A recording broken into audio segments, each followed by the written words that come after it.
Halo, selamat pagi, selamat siang, atau selamat sore dimanapun Anda berada. Apa kabar? Saya Joyce Herianto, mahasiswi ITSK Supraun Malang, jurusan D3 Akupuntur akan memperagakan bagaimana melakukan CPR pada seseorang jika sampai terjadi situasi gawat darurat. Misalnya, pada orang yang tersedak dan tidak bisa segera mengeluarkan objeknya. Biasanya pada kondisi ini, orang tersebut dalam keadaan panik, tidak bisa berkomunikasi, bahkan hanya bisa memegang leher atau mungkin melototkan matanya, hingga terkadang hilang sadar. Maka yang harus kita lakukan adalah langsung kita melakukan back blow. Back blow adalah memukul punggung di antara dua skapula sebanyak 5 kali dan kita ulangi lagi. 1, 2, 3, 4, 5. Kita lihat apabila objek masih belum keluar, maka kita dapat lakukan abdominal thrust.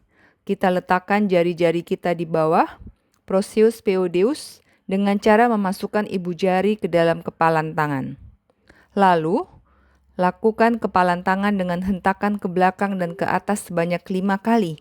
1, 2, 3, 4, 5. 1, 2, 3, 4, 5 sampai benda atau objek keluar. Tetapi apabila benda asing itu masih belum keluar juga dan tiba-tiba pasien tidak sadar, kita letakkan pasien kemudian kita cek respon. Kita panggil, Pak, Bu, atau kalau kita kenal kita bisa panggil namanya.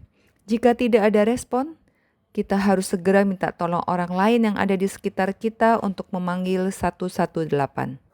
Selanjutnya, kita lakukan head tilt atau chin lift untuk melihat apakah benda itu terlihat.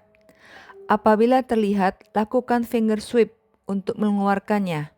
Tetapi apabila tidak terlihat, kita segera lakukan 3M.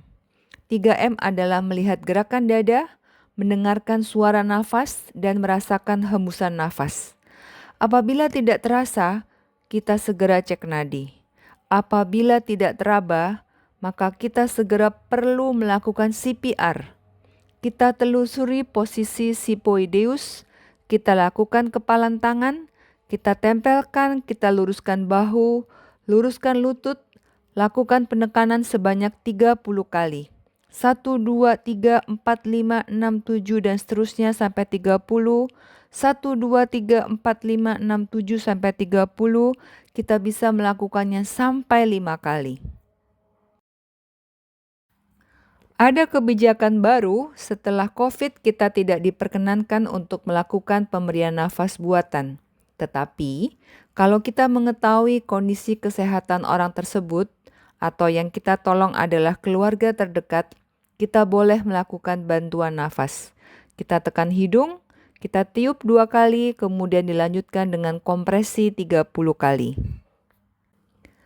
Selanjutnya kita lakukan recovery position dengan memiringkan orang tersebut ke arah kanan atau kiri. Kemudian kita meletakkan tangan kiri kita di pipi kanan orang tersebut.